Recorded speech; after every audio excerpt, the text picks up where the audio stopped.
Пцовки и клетви се слушаат од возачите кои минуваат по подвозникот пред граничниот премин Табановце, каде веќе 2 недели нема решетка на одводниот канал пред кружниот тек. На едната лента оставени се неколку желевца по кои може да се помине каналот, а да не пропаднат тркалата на возилото, а во другата лента врз дупката ставено е цело дрво за да ги предупреди возачите да не минуваат оттаму. Возачите се револтирани од Скопје да стигнат до таму, уредно плаќаат 2 патарини за да возат по отворени канали. Надвозникот најчесто го користат камиони и шлепери кои одат на царинскиот терминал Табановце.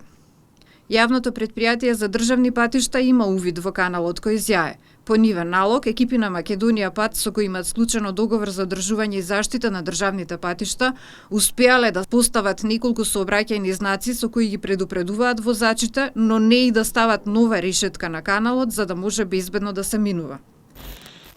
За конкретниот случај од јавното претпријатие за државни патишта веќе е ургирано до јавното претпријатие за одржување на магистралните и регионалните патишта за надминување на проблемот.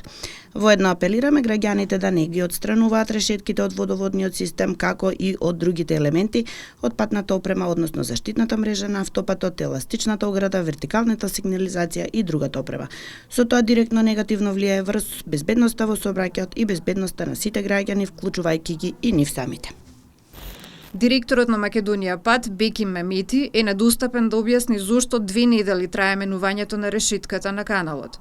Во нивна надлежност е и одржувањето на откриените канали покрај автопатот Пријателство, кои во делот околу кружниот тек пред граничниот премин Табановце се претворени во џунгла со израснати дрвја високи по неколку метри, грмушки и треви.